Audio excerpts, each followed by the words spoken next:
sellise katastroofiga silmitsi seistes ehk absoluutse kontrolli ühiskonna jõudmisega tekib küsimus, et mis siis saab.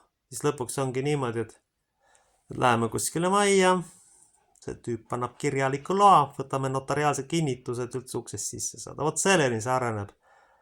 Isegi Stalin oma kõige kohutavatel hetkedel ei suutnud selleni laskuda. Aga siin on tegemist puhtalt trotskistliku käsitlusega, kus siis tõepoolest ainult kõige ustavamad parteisõdurid saavad uksest sisse. Ja siis tekib üldse küsimus, mis siin kedagi vaja valvama panna. Pange nimekiri ukse peale ja tehke oma uksed lahti ja siis saate sisse neid, keda vajate. Ainult lõpuks on küsimus selles, et kas keegi tahab sellises asutuses üldse tulla. Ja kes keegi tahab sellises ühiskonnas elada, kellel vähegi psüühikalt terve on ja kes vähegi inimlikkust säilitanud on. Sest tegelikult säästumaailm tugineb ainult puhtalt hirmule, kedagi kardetakse ja sellele, et keegi julge lõpuni mõelda neid protsesse, milleni see kõik lõpuks viib.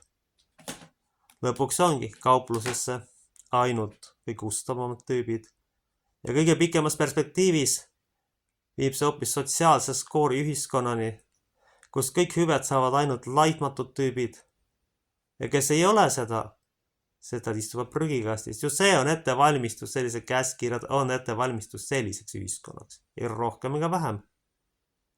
Eks see on ettevalmistus kontrolli ühiskonnas. Kui tahad süüa, kaeba ligimese peale, viska ligimised uksest välja ja täita globalistidele kasulike idiootide käskusid. Ja ongi kogu ühiskond. Ja pole mitte midagi öelda. See on kõige hullem satanism, mida üldse annab välja mõelda. See on see, millele siis globalisti märg unistus, nagu ma ühes videos ütlesin, ongi selline ühiskond. Kõik kardavad kõiki ja ainult ustavad seltsimehed pääsevad sisse. Ja kui seda tehakse lasteasutusega, siis on tegemist otseselt genotsiidile kaasaitamisega. Need on karmid sõnad, aga tegelikult on see tõde. See on puhas satanism. See on otseselt kurjuse teenimine. Ma ei kujuta ette, kas GRU ja FSB asutuses ka sellised süsteemid on. Et umbes, et juhtivtöötajana palkkirjad, teised juhtivtöötajad võivad sisse lasta ja sa alluvad või vangid, nendega võib teha mida iganes tahab ja mida iganes pähe tuleb.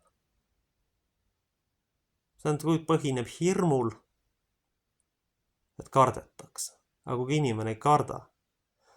Või kõige hullem variant selliste tüüpide jaoks on see, kui keegi süsteemi läbi näeb ja mõistab, milline see viib.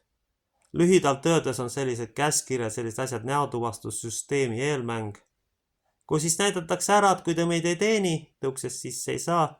Ja uksest ei saa siis sisse, kui te pole äärmiselt ustavad seltsimehed, kes on läbi proovitud ja kes on teada, et nad on teile ei ole lojaalsed ja mitte mingil juhul vastu ei hakka. See on häving, see on Soodoma ja Gomorra. Ja teiselt pool saab juurutada LGBD ja muude õudust. Ja ongi kõik. Ja ongi kogu ühiskond ja populatsioon sureb välja. Ja siis, kui järgmine populatsioon pole kasulik, siis kasutatakse samasugust välja suretamismehhanismi. Ja nii on. See on tõde. Andku issand siis meile selleks tarkust ära tunda, mis on tõde ja mis on vale. Aamen.